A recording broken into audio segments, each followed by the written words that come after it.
Hello, Athens. This is Nan Michael with Athens Kaleidoscope. Sounds like I have a frog in my mouth today. We've been talking about frogs, so. I'm here with my co-producer, Jane Penwell, and we have got a motley assortment of topics for you today. One thing we have is getting back to you on some things we promised in the past. And I don't know if you remember when I brought in some information that they recently discovered more than 35,000 different microorganisms in the ocean. And they are very sensitive to heat, which is not good. No, I think it is good. Well, if we have a climate warming, because they make 50% of our oxygen. No, because I was thinking, if I go swimming in the ocean, I don't want to think about those things being around me. But if they are sensitive to heat, they'll stay down low where it's cooler. I don't have to worry about them. Oh, you don't have to worry about them anyway. Aren't they pretty? Have we shown them yet? This is pretty. Well, Those are just some, and they're translucent or whatever. Anyway, I think that just blows my mind to think of that. yeah. One other thing I was going to get back to people with, because it seems like when we say we're going to do it, that we do it. Is that I said I was going to look at the bell jar and the butterfly. Oh, yeah. Mm-hmm. Well, I checked it out last Diving night. bell. Diving bell and the butterfly, and I checked it out last night, and I couldn't make my player work. Oh, too So bad. I have it, and I will get some instruction on how to get it to play. Well, I'll tell you this. It's an experience to watch. It's almost too real. You know, I mean, it's not a Hollywood film. It's made in France. So it has more realistic qualities than if it were a Hollywood film, probably it would have had. So I went to see a movie this week that I was really disappointed with. Oh, I usually like movies and enjoy them. I mean, I didn't hate this one, but it was just like lackadaisical. I'll See You in My Dreams with Blythe Danner and Sam Elliott. And I went because I'm a big Sam Elliott fan, and I thought, oh, yay. Well, maybe a quarter of the way through the movie, they killed him off. It's like, are you serious? You get Sam Elliott to be in a movie? He's got a great part. There's all kinds of stuff you could have made out of this, and you kill him off. Listen here, Hollywood. No good. Very bad. He should have lasted till the last part of the movie. The rest of it was about Blythe Danner as the female lead, and she's okay, you know, very low key. She lived in this house. She lives in California. Supposedly was a school teacher.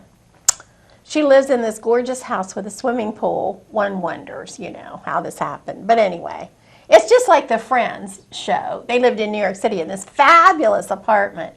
I never knew anybody that had anything more than a room and a half, you know, and those guys seemed like the top floor of the house. But anyway, her house was so quiet. I just thought to myself, I have never known anybody whose house was that quiet. And they would show her sitting there reading, and I would be like, do something. You know, it was very odd, I thought, that it was so, it just wasn't action filled. I mean, you didn't expect it to be with that cast, but I mean, to pan in on her for a minute just sitting there reading, come on. Her friends were fun, though. Rhea Perlman, from Taxi, maybe you don't know who she is, but she's hilarious. She's married to Danny DeVito. She's really funny as one of her friends. And then the woman who was in Nebraska. Did you see the film Nebraska about the old guy that thought he won the Publishers Clearinghouse thing and he was going to walk to Nebraska to get it?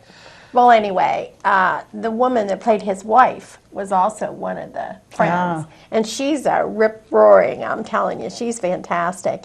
So it had some good moments, but I was so disappointed. When I think about that movie, I can think of 100 things they could have done other than kill off Sam Elliott. He's one of our few, what shall I say, senior citizen sex symbols. And I certainly didn't want him killed off in the first quarter of the movie. But anyway, that's just my take on the movie. First of all, it's too slow. And second of all, they killed off Sam Elliott. So, no good. Well, another thing we were going to check back with was comb playing. Oh, gosh.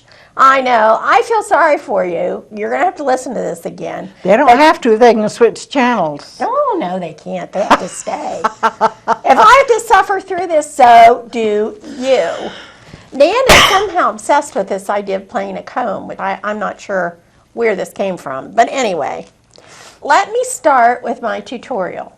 First of all, you may remember last week we had these little teeny weeny combs. This is the kind of comb that you want. This big with big teeth and little teeth. This is perfect. Could even be bigger, but you know, this is perfect. So we did get a good comb for comb playing. Here's a piece of wax paper. You can also use a napkin. Doesn't have to be wax paper, but not saran wrap. It has to be some sort of paper that you can put around the comb, get it kind of tight so that it'll vibrate. The whole point of playing a comb is that there has to be a vibration. So you put your lips up here and don't press real hard, just gently.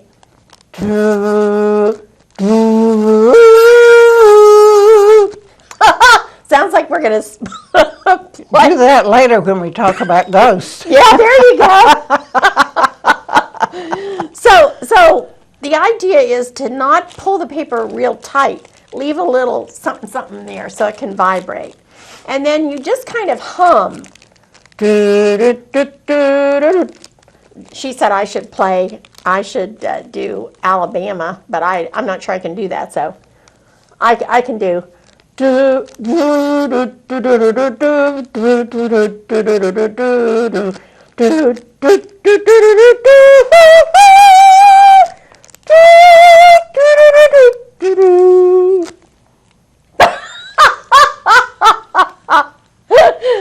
don't think Nan enjoyed that. Oh no, I was just astonished. She asked for it. Oh, by the way, here's something interesting. I was warming up on Happy Birthday, and I was told that Happy Birthday is copyrighted. Who the heck got to copyright Happy Birthday? You know who told you that? No, who?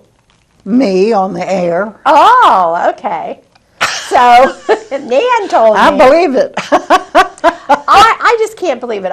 Of all the iconic songs that should not be copyrighted. So every time you videotape your grandchildren's birthday party and everybody's singing happy birthday, you're violating a copyright? Seriously? It's ridiculous. And should you want to play happy birthday on your comb, Don't go get right ahead. taped. Don't Yeah, get just taped. don't tape yourself. But anyhow, this is the way you do it. And you just fool around. That's the kind of sound you want. You can hear the vibration. Now, when I was a kid in school and we had this little band, you didn't play the comb by itself. It sounds funny to me by itself. You know, we had all these crazy little instruments. Like we had a cigar box guitar and somebody played the washboard, and somebody else for drums we had upside down paint cans, you know, stuff like that. We just made it ourselves in our little music class, and it sounds better. So I guess what I would say is get your kids or your grandkids and give everybody some kind of a crazy instrument. you play the comb, and it'll sound a lot better when there's more stuff. I have to babysit this next weekend, and I'm going to see if I can get all 4 of my grandchildren to play some kind of an instrument and see if we can do a song, and I'll tape it. Packet of mini combs I got was for $2 at Family Dollar. Well, So there you go. that's- So, I wouldn't put, because you have paper between your lips and the comb, I guess it's not too bad. I'll wait and play when we say goodbye. Oh, boy. We can play Goodnight, Irene. Do you know that? Sure. That's Okay. something to look forward to, I'm Yes, telling you. yes. Good night, Irene. So anyhow, I'll see what I can do with the kids and see if I can get a little band together like what we had when I was in school, when I learned to play the comb. Now, do you remember what we said we were going to talk about this week? Of course not. No. Are you serious? I'm totally serious. It's been 7 days. I don't remember anything that long.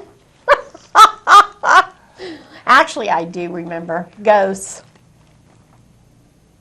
which I don't have a whole lot of, what word can I use? Is it belief? Would you say belief in such things?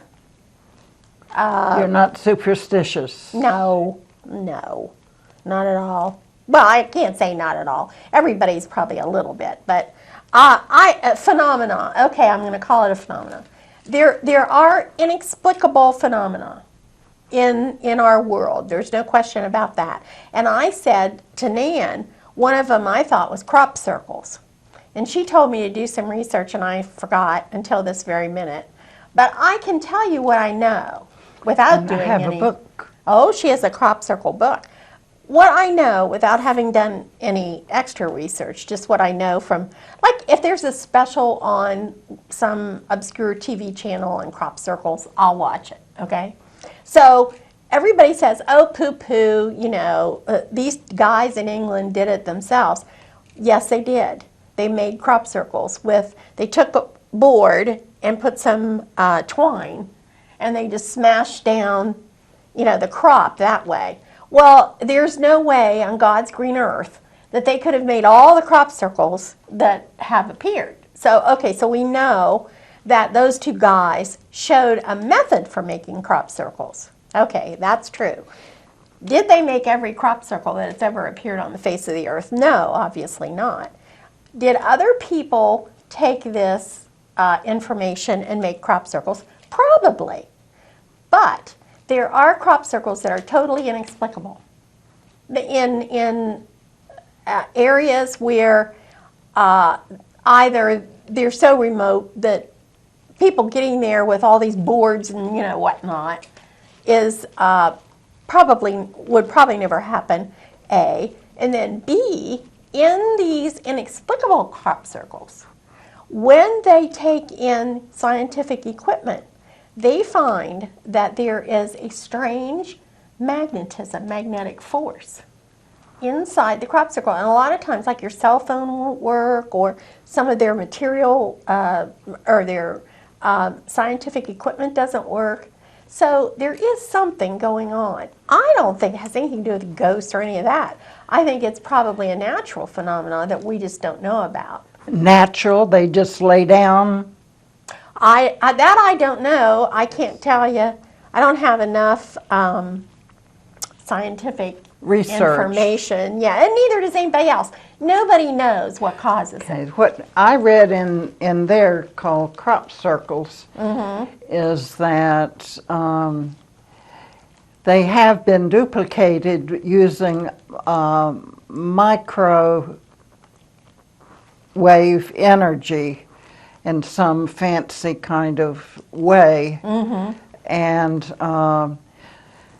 person that wrote this book thought that 80% of them are in Great Britain. And they thought that the government was trying to do something sneaky, but I'm not sure about that. Yeah. But when I first suggested this to Jane, I brought up the topic of ghosts, and although I've never seen a ghost, I've talked to several people who have, and I thought if every 3 or 4 people have talked to 3 or 4 people who've seen or experienced ghosts, then that might pile up after a while. Well, I personally have never seen a ghost, nor do I know anybody who's ever seen a ghost. So there. So you don't get into that topic with people? No, but there yet again, you know, I would say 99.9% of anything that anybody's ever seen that they thought was a ghost is probably not. But there were always a couple, in all of these situations, there were always a couple of inexplicable, you know, phenomena that nobody can figure out. So I do not totally say this doesn't exist. If it exists, I think it's a form of energy, and I don't know, somehow it expresses itself, you know. But as far as like your great-grandmother coming back and haunting you, no, I don't believe in that. Well, most of my life I've kept a journal, and the other day I was reading my journal and I had written down an experience of my former mother-in-law's, in which they were at the beach in a cottage, and there was an empty cottage next to theirs, and they heard this baby crying all night, and there was no one there, and it spooked the whole family, so they left the next morning. But if I hadn't written that down, that would have just gone out the window. Right, right, right. And there are instances of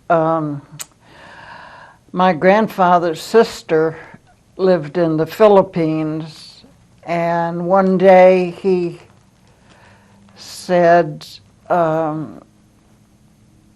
Eileen is ill.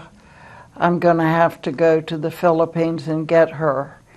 And about that time, she died. And so he went there and brought her back. My grandmother. But okay, I don't think of that as a ghost. You know, that's not ghostly.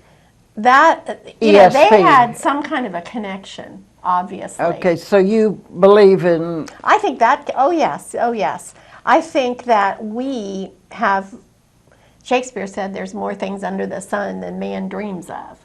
And I think we can have some kind of a connection with somebody that, you know, yes, I think, and there's lots of stories of mothers. But if it's somebody that's dead, that comes pretty close to being ghostly. Well, if. That's the operative word there, if. Well, my grandparents were going to England, and I forget whether it was on the Lusitania or the Titanic. Well, the Titanic was coming from England to America. And my grandmother said something touched her on the shoulder, and they canceled their tickets. So now that's something that touched her on the shoulder. Gets a little close to being ghostly. Well, you know, every time it seems like there's a big airplane disaster, you hear these stories of people who woke up in the morning and said, I'm not going. So, you know, what is that? I don't think it's ghostly or anything. I think there are vibrations. I don't know what. There's energy. I myself have had an experience similar to that. I myself. My cousin and I call ourselves Celtic witches because our grandparents came from Wales, and in the British Isles they say all the Welsh women are witches. So, you know, we tease around like that, but we both have this thing where we have feelings. It's nothing physical, it's a feeling. If I get a feeling about you, it's probably right, probably going to be right. You know, that now I say that, and you say, well, prove it. Okay, here's the most dramatic one I have ever had in my life. And it's ridiculous in a certain way because it has nothing to do with me. I didn't know this person. During the Gulf War, news people were embedded with the troops. Remember that? There was this NBC guy who was embedded with the troops, and every time he got out of his tank or popped up somewhere, I just had this horrible feeling. I was like, get down, get down. Oh, something's going to happen to him. I mean, it was such a strong feeling. I almost called NBC and said, you've got to get that guy out of there. There's something wrong. There's something going to happen to him. I mean, I knew it as sure as I know that I'm sitting in this studio. I knew that guy wasn't going to live to get to Baghdad. I absolutely knew it. But who would ever pay any attention to me? I'm somebody in, in Ohio. I don't know this guy. Did he get killed? He didn't get killed, but he died. He had, what happened to him was, he had a blood clot in his leg that he had gotten. You know how some people on these long flights, they don't get up and walk around and so forth? Oh, deep vein thrombosis. Thank you, deep vein thrombosis. And nobody knew it, of course. He didn't know it, nobody knew it, and that's what killed him. The blood clot broke loose and traveled, I think, to his heart and killed him dead right there. I didn't know he was going to get shot. I didn't have vision, nothing. I had a feeling that that guy was doomed. And I also, the feeling also seemed like if they could get him out of there and bring him back here, he'd be okay, which he may have been. You know, there's nobody on the battlefield that could treat something like that. So yes, I've had that. That's happened to me and others too, but you know, that's the most dramatic. So I don't know what that is. I wish I knew, but I don't. A lot of people wish they knew. Yeah, so that I believe in, but I think that's simply, well, simply is the wrong word. That's probably explicable in some way by however we tune into each other. You know, there's something that about that guy that allowed me to tune into him. I for whatever reason, he's unknown to me. I can't remember his name to this day. So, yes, I think that can happen. Maybe you knew him in another lifetime. Oh my goodness. Well, maybe so, because I think I just don't know what. I read the other day. Here's another interesting thing. I read the other day that most of our good friends, the people that we meet and we think, oh boy, this is somebody that's going to be a friend for life, is your fourth cousin.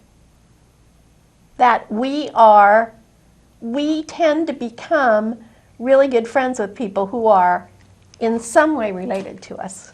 Isn't that interesting? If true. Yeah, if true. But I think that this goes along with how I think about this, that there's some link, you know, between you in some kind of way. Would that be ESP?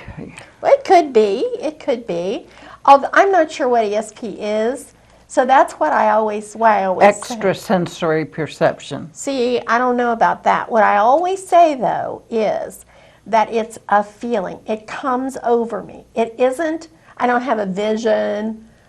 You know, like that woman on TV, she's like, oh, I see somebody, you know, they're telling me this and that. No, none of that. It's just a feeling. And so there you go. If that's ESP, well then. And I have no control over it whatsoever. If I'm going to have a feeling about you, I have it. If I'm not, I don't. And that's the end of that. How about coincidences? That's quite interesting.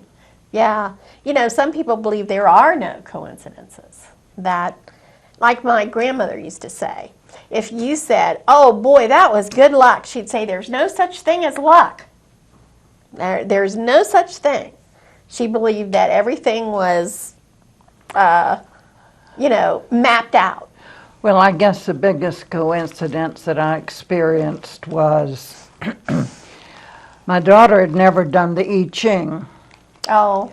And so I did it for her, and it came out Lee, which is her name, Lee. So I said, oh, well, that's a coincidence. Yeah. I'm going to do it again. I did it again. It came out Lee. Wow. Now that gets kind of astronomical when you look at the chances. The possibilities, right. Yeah, I mean, there are things like that that happen. I think it shows us that our mundane, everyday world, of working, running errands, all that kind of stuff, that's not all there is. That's not all there is. So did you ever see a UFO? No, never. But I would love to see a UFO. I wish those little green guys would come and visit me. It's fine with me. You're scared of microscopic little things and aren't afraid of extraterrestrial beings? Correct. I do not like creepy crawl. Now, if these extraterrestrial beings were like that thing in the Alien, a giant big bug, that'd be But a whole if they're different little story. cute kids, Little cute guys with big heads. what no was problem. that movie? The E.T. Third Kind? Oh, yeah, I thought you were going to say E.T. Remember E.T.? Phone home. He was cute. No, I'm not. I guess I don't really know. That probably extraterrestrial objects. I could accept that because I can accept that there's life elsewhere in the universe. I don't think we're the only creatures that have life, in the whole universe. So yeah, okay, I can accept that. They zipped here from some other planet. Why not? But that they have this morbid fascination with human anatomy, that I find hard to believe. Well, Goldwater, do you remember him? Oh, my father's favorite politician. I sure do. Goldwater saw a UFO and admitted it, and so did Jimmy Carter. Yeah, and so did a couple of the astronauts. Well, I can't remember, I can only halfway remember anything, but one of the astronauts, and I'm not sure which one, actually became an expert on this because he actually saw one, or he felt that he had seen one. Like I say, I find that more believable by far. Now, there was somebody who was running for office that admitted he'd seen one. Was that John Kerry, or do you remember who that was? No. It was kind of used against him, like you want somebody who's... Some kind of a nut. Yeah. To me, all that stuff is silly. If you think you saw something, you think you saw it. What right has anybody got to say that there's, oh, you didn't see that? I thought I saw it. So, phooey on them. Well, one of the interesting books that I got out of the library is The Presidents Where do you and find this UFOs. stuff? A secret history. From FDR to Obama. Did Obama see a UFO? No, not that I know of, but the president that came closest to telling the American public the truth was Nixon. Of all people. And he never told the truth about anything else. The plan. This guy was hired to help develop the plan and go over the information and say it just right. And then Watergate happened. Oh. And that just knocked the stuffing out of him. Oh, what do you know? Well, talk about a coincidence. We're all ready to talk about America's UFOs, and we have Watergate. That I'll have to think on that one. That's a cosmic coincidence. As you can tell, I wasn't a fan of Richard Nixon. And I guess you've never had an oob. What's that? OOBE? I don't know what that Out is. of body experience. Oh, only if I drink too much Jack Daniels. Then I might have one. Where I guess lucid dreaming has been validated. That's where during your dream you say, I'm dreaming. Oh yeah, I've done that. And I've if done you that. do that, you can will yourself to go any place you might go in your dreams. Now that I haven't done, but I have, as a child, I was plagued by nightmares. You would what? I was plagued by nightmares as a child, and which my mother said were caused by indigestion.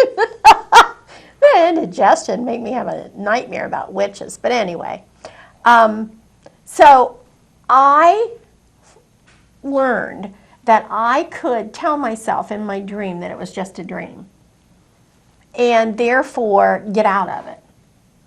Oh, so that stopped it. Yeah. Well, it didn't didn't welcome stop it. it. They still came, but they became less frequent, and they were less impactful on me because I knew that it was a dream. And all my life, I've had strange little nightmares that will reoccur. When I lived, I know that these are all really fear, I think fear is the motivator for so much that we as humans don't understand. But I know now, when I look back on these dreams, that it was fear. I was afraid of being in the house by myself. And like there was something in the basement. You know how a lot of kids have that basement fear, they don't want to go down there and it's creepy and all this and that. So that's why I dreamed that the witch was coming up out of the basement. It makes sense that I would do that. Okay, so later on in my life, I had a long time when I didn't have these nightmares. I was probably too tired. I moved to a house, an old Victorian house. The third floor had been made over into the master bedroom, and that's where I was. And my bed faced a staircase that came up into the room. And I started having this recurring nightmare that a man was walking up that staircase, which obviously would be my fear, that some guy would come into the house, And then something clicked, and I thought, oh, I can just tell myself that this is a dream. And I could do that. And then, he stopped. It was funny the way it happened. Later on, I thought back on it, and I was laughing. I could stop him in a certain step. We didn't get all the way up. But I think, your psyche, whatever happens to you when you're asleep, plays out for you, these fears, so that you can operate, in your waking times.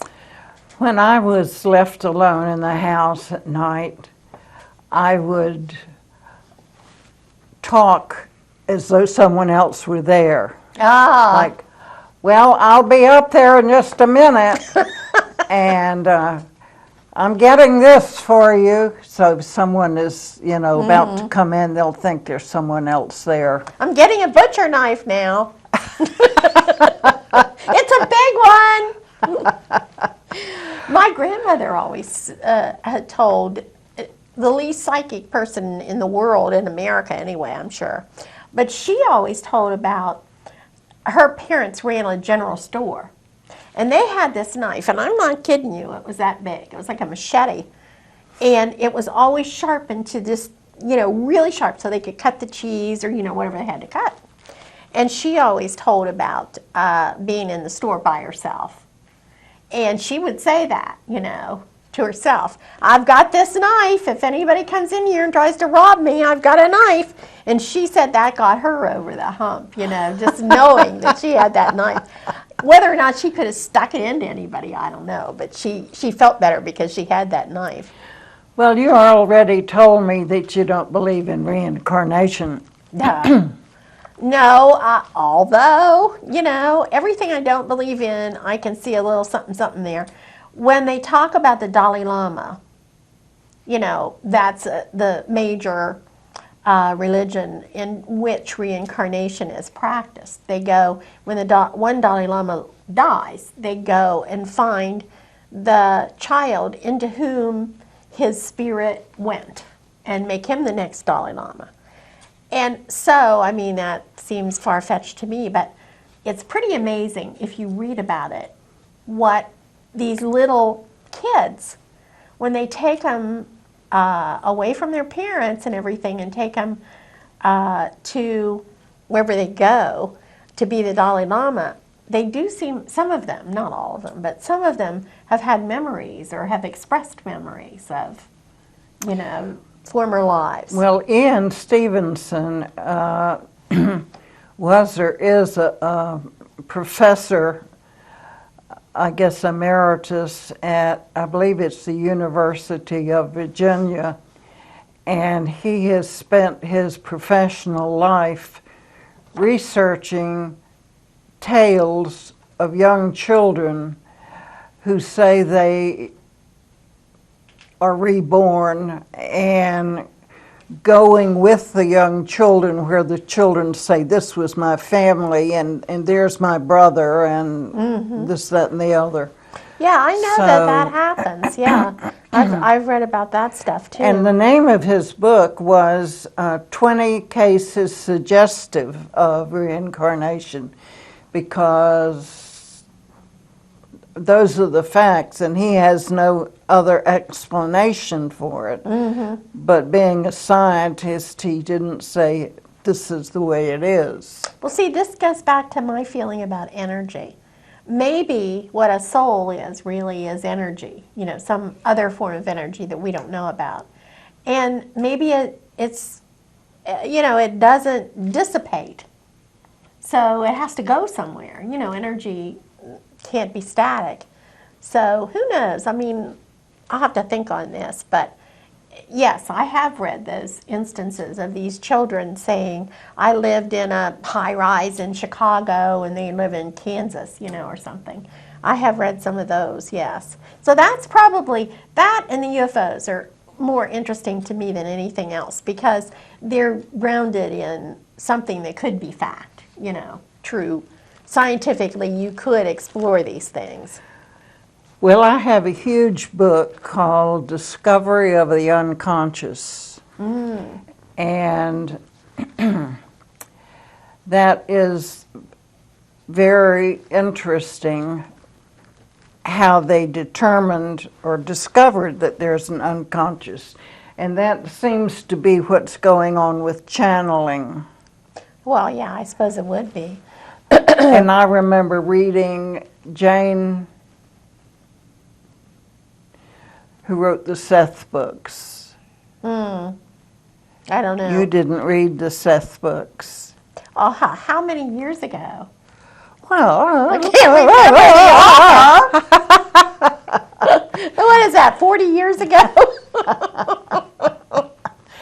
anyway, My husband was a psychologist too, you know, so yes. Jane Roberts. yeah, well, Jane Roberts. Jane Roberts. Did he say that? I'll never tell. Oh, wow, Jane Roberts. Well, she wasn't your typical seance person. She used to smoke while she channeled, and her husband wrote down what she said. So these books are recorded by her husband from out of her mouth, from out of her head, from Seth. So, and she wrote a number of books, and she must have, they were pretty successful. But she didn't live too long. It's probably because of the cigarettes. Probably. Well, how about Edgar Cayce? Did you ever read Edgar Cayce? Oh, yes. And that's there's one that could make me actually a believer, I think. He was the closest of any human that I know on this earth that I know of. There could be millions more that I don't know of. Well, Time Magazine had an issue on the paranormal, and it said that everything reported or witnessed by people could possibly be explained away, with the exception of one. Edgar Cayce. That was Edgar Cayce. I believe that. And for those of you who don't know who Edgar, and it's C-A-Y-C-E, Cayce, Edgar. Fascinating. If you're at all interested in this topic, Google Edgar Cayce. He went into trances and actually, like, so, let's just say my mother was sick and the doctors weren't able to help her or do anything for her. And this was back in the 30s, right? When we didn't have the medical establishment we have today. People would write to him and say, my mother's sick, I'm sick, nobody knows what the problem is. And he would go into a trance, literally a trance, and go, what did you call that, out-of-body experience, and see them. and he could see what was wrong with them.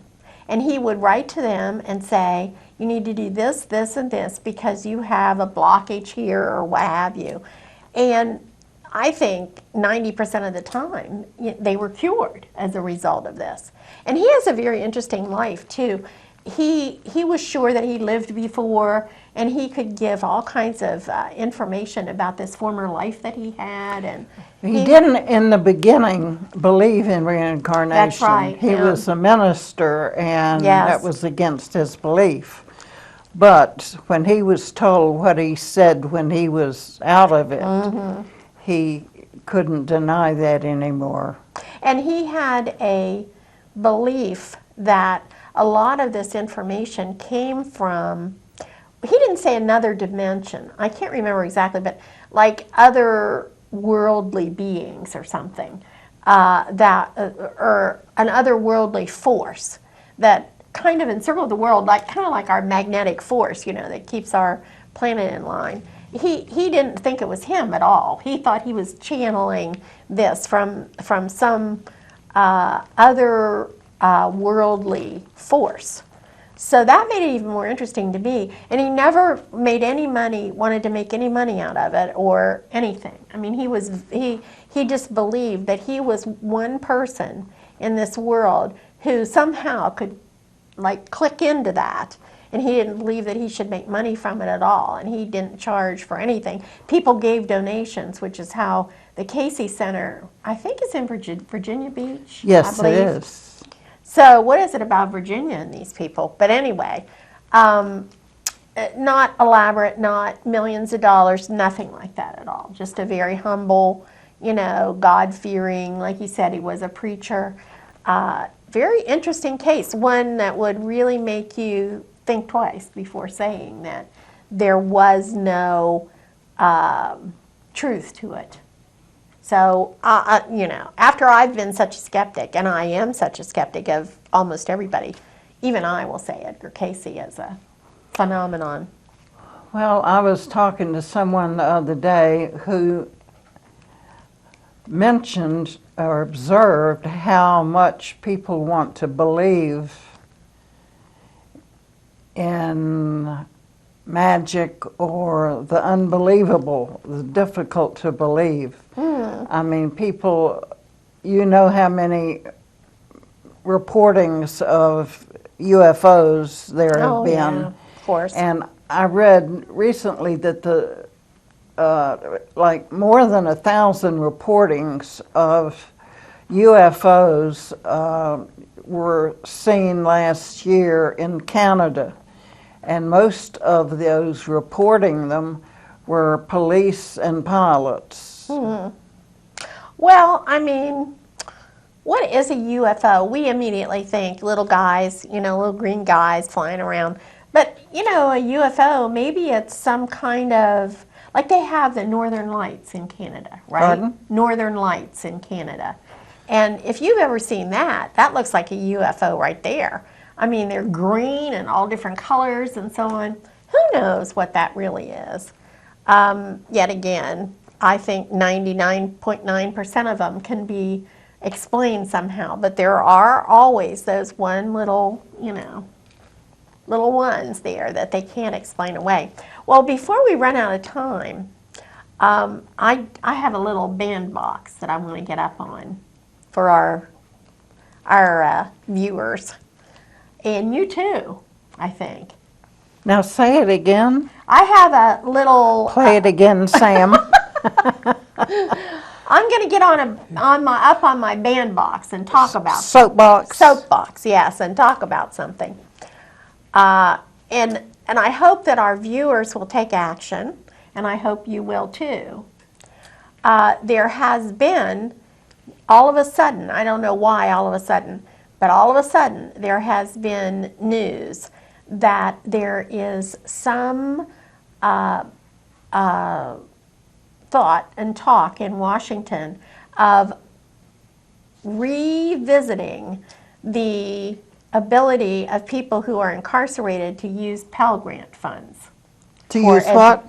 Pell Grant funds for Oh. education. Oh, I was working for Wilmington College teaching in prisons for Wilmington College when the Pell Grant eligibility was taken away from people who were incarcerated.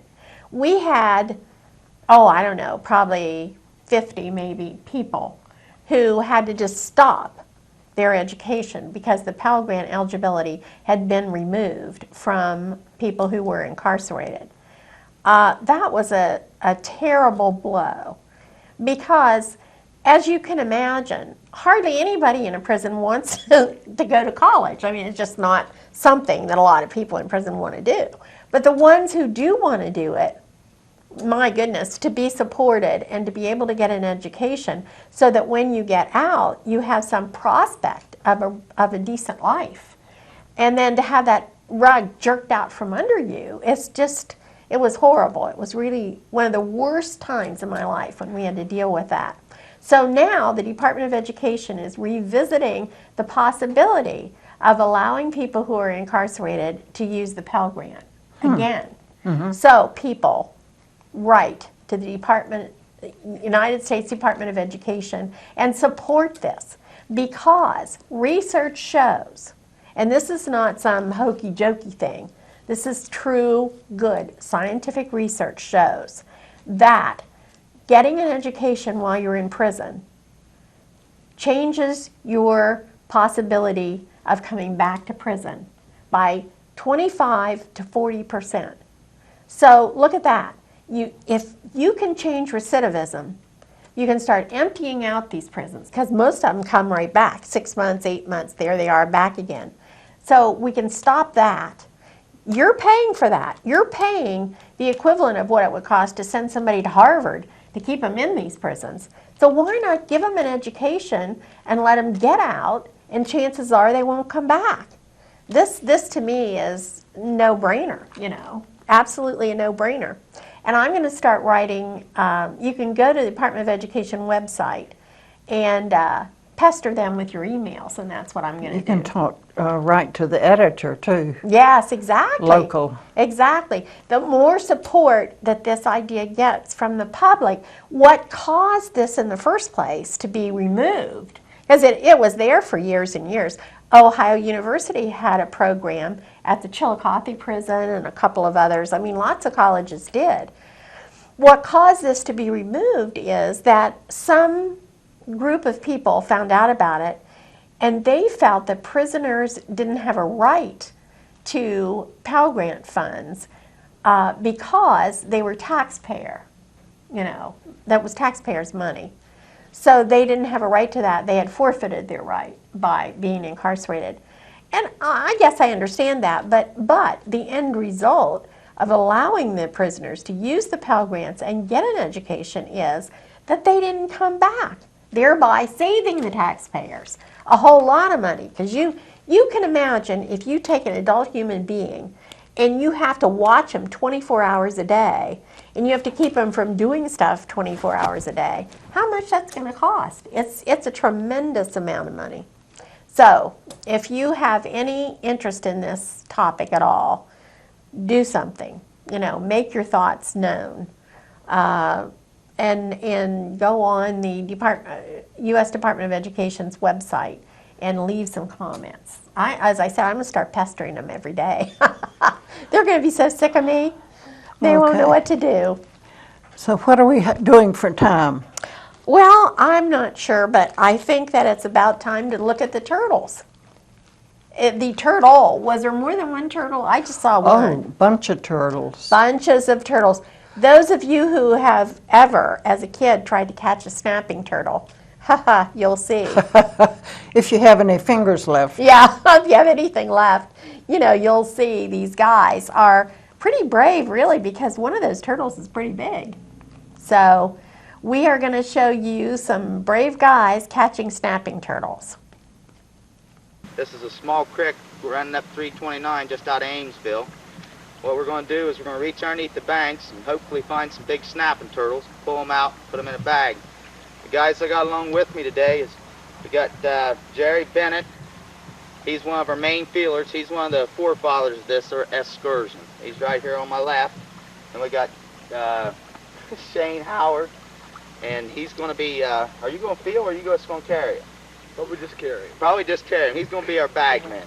Then we got Jerry Bennett. He's also a feeler. These guys, they've been doing this for quite a years. And then we got Keith Flowers over here. He's the guy that got me all into this excursion. He's the one that got us started. This will be our third trip, so let's go up through the creek here and see if we can't get some.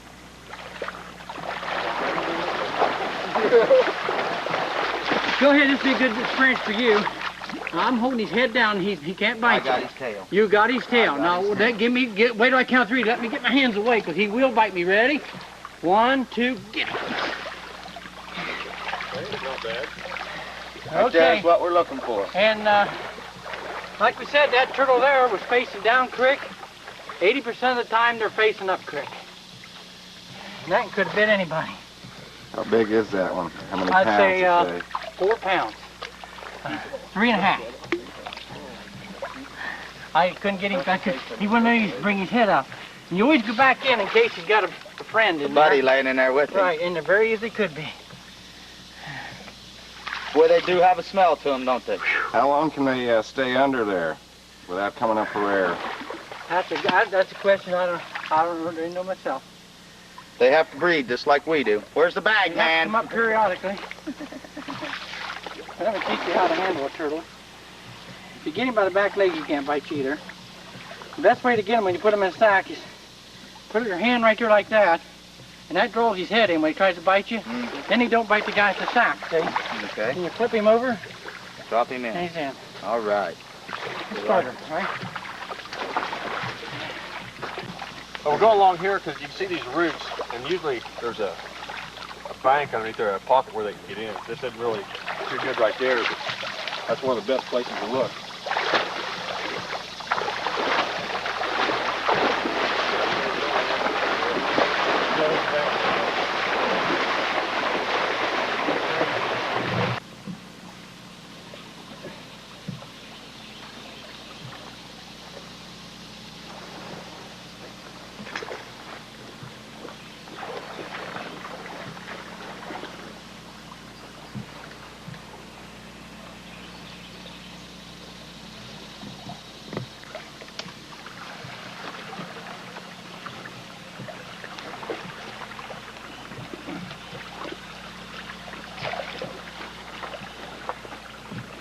One nice bank, you can. Right to there. Right there's a big hole, but he wasn't a turtle there.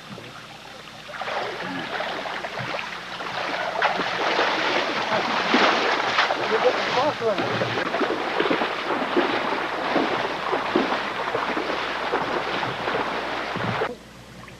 You had that turtle up there for a second.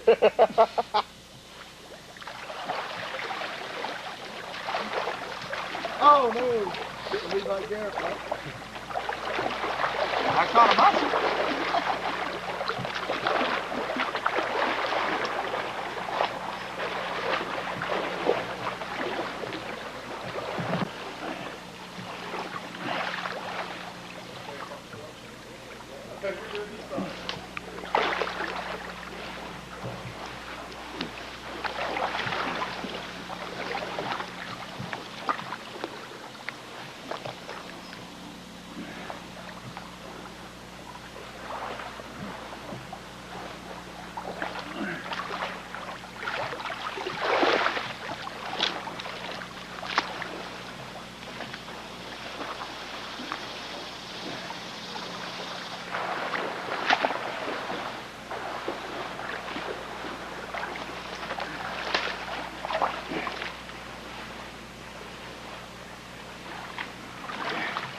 Did you check any of this at all, Brent?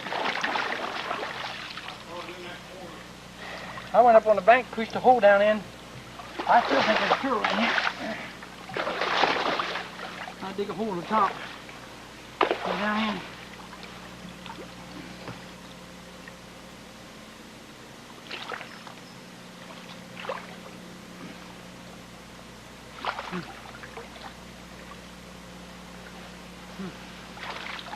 There's a big hole in the middle there. I still can't find any turtle in there.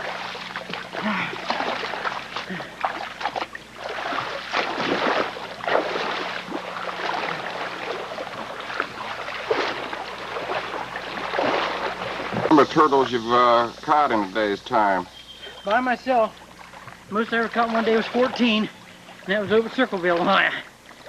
And when I've been with my brothers, we've caught as high as 40 many times, and we got pictures, gobs of pictures, big piles of turtles we got. Is there a turtle season, or can you do this any time of year? Well, you could do it any time of year, but you have to do it in the warm months because you freeze to death. You would, you freeze to death in a hurry.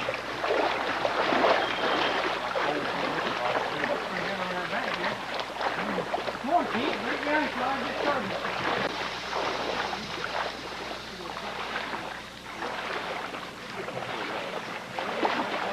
Brent, did you get bit by a muskrat one time too?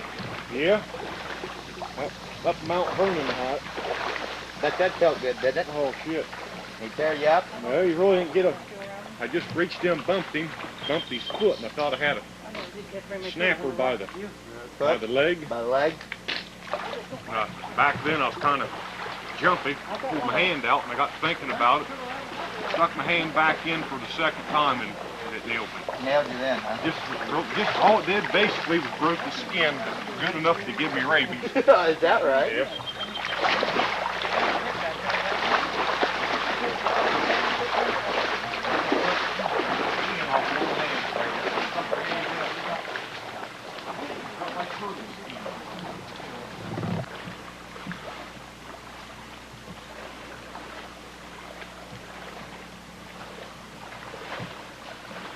We got a turtle here, boys. This is Keith Flowers. He's got another turtle here. He says this is a nice one here. Can you get him, buddy?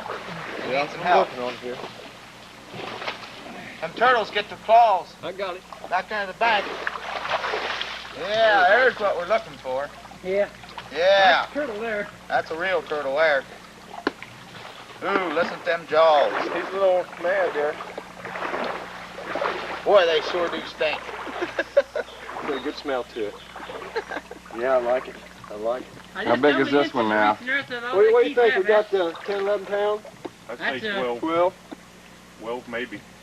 He's at 13 pounds. He's pretty nice. We'd like to get a sack full of them, that's for sure.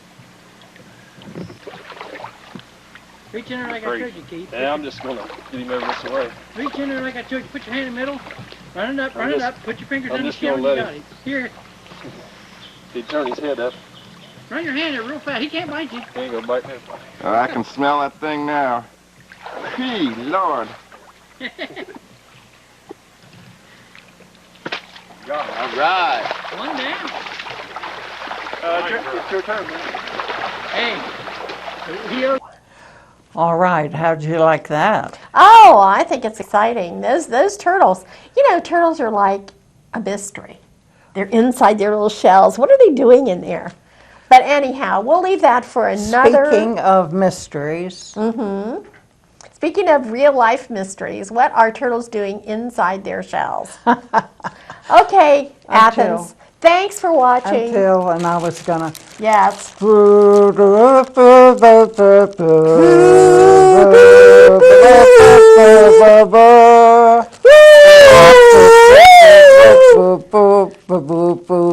Nan hasn't quite got the knack of this. So I'm going to take us out with a ghostly sound. Okay.